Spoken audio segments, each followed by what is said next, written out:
Alright, hello guys, so welcome to my channel. Now in this video, we're going to be talking about laws of sets. Alright, so this video is going to be very necessary, okay, for you to know all these things. Alright, okay, and before we go further, if you're new to my channel, you're welcome to my channel. This is Sumptuous Teacher's channel on YouTube. I want you to go ahead and subscribe to my channel, turn on the notification button, and again, at the end of this video, if you like the video, go ahead and press the like button and share with your friends as well. Alright, okay, so we move right into it. Now if A, B and C are any three sets, then they satisfy the following: the commutative law, the associative law, the idempotent laws, the identity law, the complement laws. Well, we also have two more, the distributive law and the Morgan's law. Right, so I want to treat these five first because I'm out of room actually. So just know, right, they satisfy those 7 laws that I've told you about. So after these 5, I'm going to write them out. Okay, so let's talk about the commutative laws. Well, when we talk about commutativity, we're talking about what we really mean is that the order of arrangement does not really matter. Okay, now when we consider the union of sets, we say A union B. Alright, we are given A union B from the statement. It is the same thing as B union A because the order does not matter, right? So if you take the union of two sets A and B, it's just like the order does not matter at all. A union B will give you the same thing as B union A because you are just collecting elements that are present in the set A and in the set B as well. Okay, so another thing we like to consider is the intersection, still under the commutative laws. Okay, let me just write it out this way. So let me say I do this. A union B is the same thing as B union A, and again A intersection B, right, is the same thing as B intersecting with A.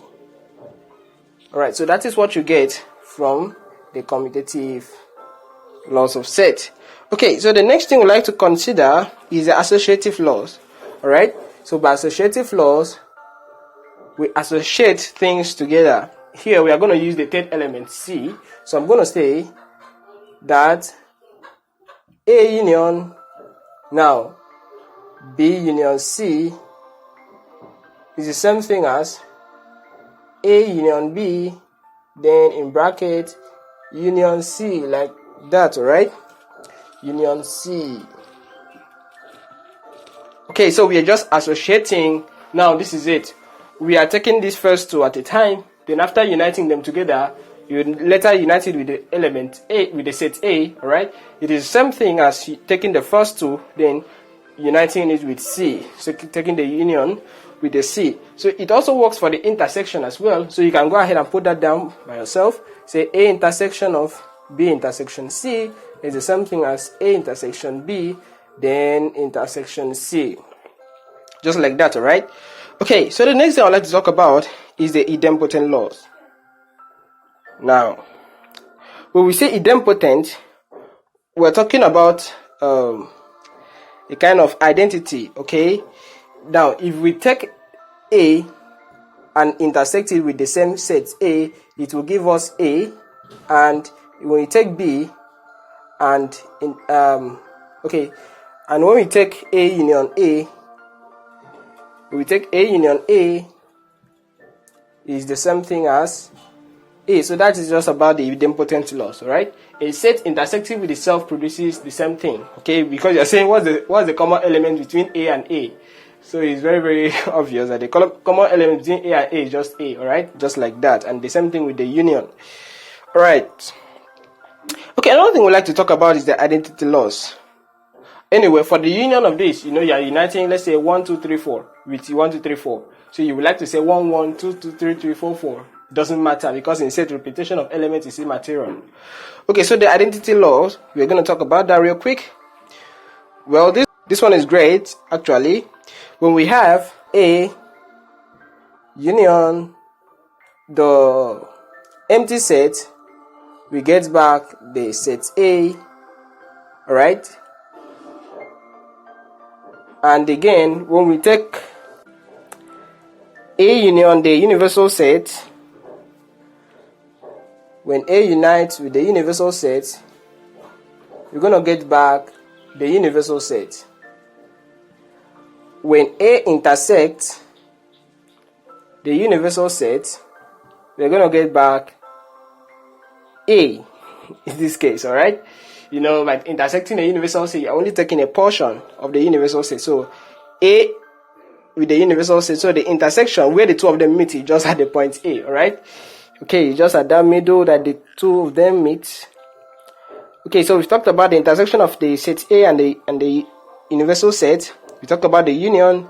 Then let's talk about the intersection of the set A with the empty set. Here we had that their union was going to give us the set A after all, but their intersection here will just give us the empty set, okay? You are intersecting the set A with nothing. So what's the common element there? It's just that empty set. Noting that every set has the empty set as its element. Okay, so the last thing for the first 5 we'll be talking about is the complement laws. Alright, the complement laws. Well, here we have that when we say A union, A complement, that is elements that are in A, union elements that are not in A, we are getting back the whole universal set. Alright? Okay, and again, when we take the elements that are in A, intersecting with the elements that are not in A, that is A intersection A complement, what do you expect to, what do you want to get actually?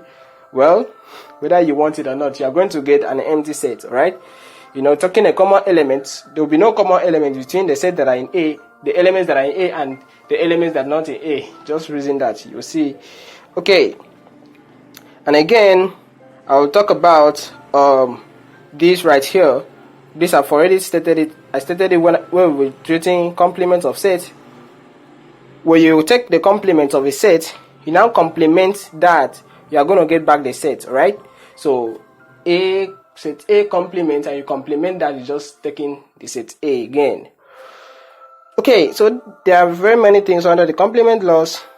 Well, these ones are very, very interesting. When you take the universal set, the complement of the universal set gives you an empty set. And likewise, the complement of the empty set gives you the universal set, like that. Very nice, alright? Okay, hope these are not very small for you guys to see.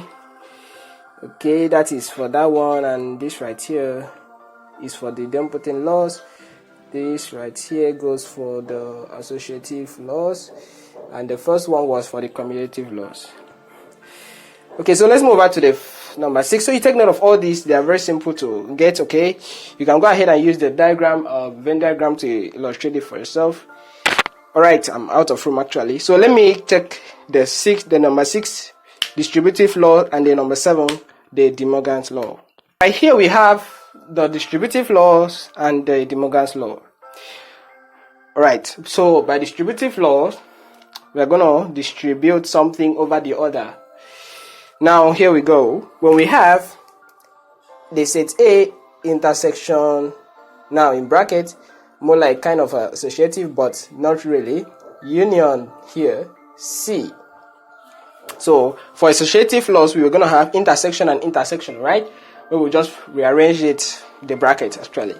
But here for the distributive laws, we'll be considering the intersection outside and the union inside. And again, I'm going to consider the union outside and the intersection inside. Alright, very nice. Okay, so when we do this, what we get is A intersection B union.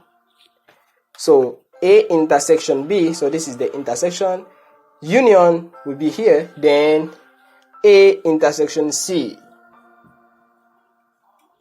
Alright, so the intersection which is outside with the A intersection B, union A intersection C, just like you do multiplications. Alright, if you have a 2 outside the bracket, for example here, you say 2 times 3 plus 4.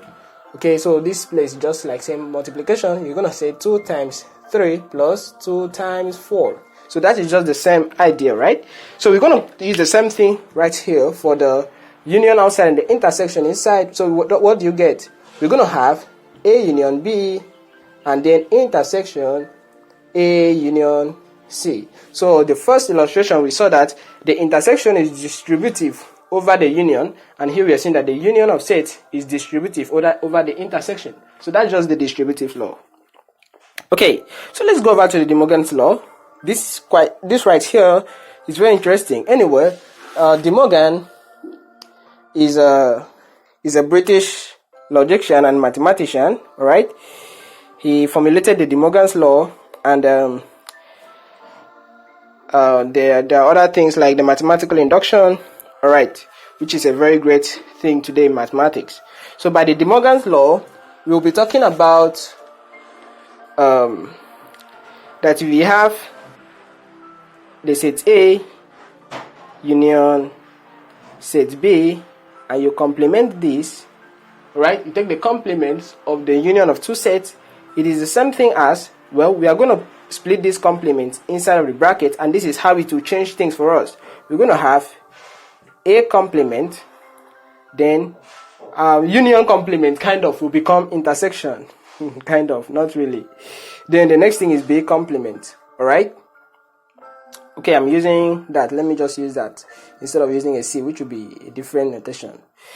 Okay, so that is just it. And when we have intersection, see A intersection B, and we complement that, it is the same thing as A complement union B complement. So all these 7 laws I've talked about can be proven. All right. Yeah, so but you just take note of them, and we apply them when we are dealing with some proof of set theories. Okay, we can make use of them, the De Morgan's law and others. Okay, well, anyway, that's nice. That was great, and that right there was for you. Okay, so that's what you get. Thanks for watching, and subscribe to my channel.